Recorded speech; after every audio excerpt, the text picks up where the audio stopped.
শ্বাহৰুখ খানে কৰা ভুল আপুনিও কেতিয়া নকৰিব। হিট ষ্ট্ৰোকৰ পৰা হাত সাৰিবলৈ এইখিনি কৰক। উৎকট গৰম জলশুদ্ধতাৰ বাবে হঠাৎ অসুস্থ হৈ পৰে বলিউডৰ ছুপাৰষ্টাৰ শ্বাহৰুখ খান। শ্বাহৰুখ খান হঠাৎ অসুস্থ হৈ পৰাত তেওঁক দুপৰীয়া আহমেদাবাদৰ এখন হস্পিটেলত ভৰ্তি কৰোৱা হয়। আহমেদাবাদৰ 45 ডিগ্ৰী তাপমান সহিব নোৱাৰি হিট ষ্ট্ৰোকত শ্বাহৰুখ খান হঠাৎ অসুস্থ হৈ পৰে।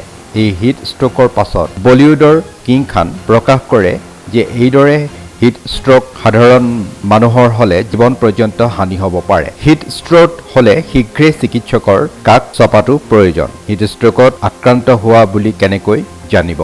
হিট ষ্ট্ৰোকত আক্ৰান্ত হলে হঠাৎ লোকজন অস্থিৰ হৈ পৰাৰ লগতে অজ্ঞান হৈ পৰিব পাৰে। বমি বমি ভাৱ হোৱাৰ লগতে ডায়েৰিয়াত সমস্যাৰ সৃষ্টি হ'ব পাৰে। উৎকট গৰমত পুৱা 10 বজাৰ পৰা 4 বজালৈকে পাৰিলে ঘৰৰ বাহিৰলৈ ওলাব নালাগে। এই সময়ছোৱাত সম্ভৱ হলে শীঘ্ৰে শীততাপ নিয়ন্ত্ৰিত পৰিৱেশত থকাৰ চেষ্টা কৰিব লাগে। গৰমত শৰীৰৰ পানীও পৰিমাণ যাতে অটুট থাকে তাৰ ওপৰতো গুৰুত্ব দিব লাগে। পৰাপক্ষত গৰম দিনকেইটাত পাতল আৰু ঢিলা পোছাক পৰিধান কৰিব লাগে। ঘাম শুহিব পৰা কাপোৰ পিন্ধিব লাগে। এই সময়ছোৱাত টুপি আৰু ছানগ্লাছ ব্যৱহাৰ কৰাটো জৰুৰী।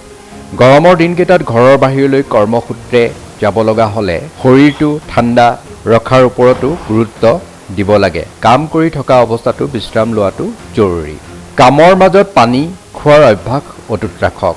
হিট ষ্ট্ৰোকত পৰা হাত সাৰিবলৈ নেমু, ডাবৰ পানী আদি প্ৰচুৰ পৰিমাণে খাব লাগে।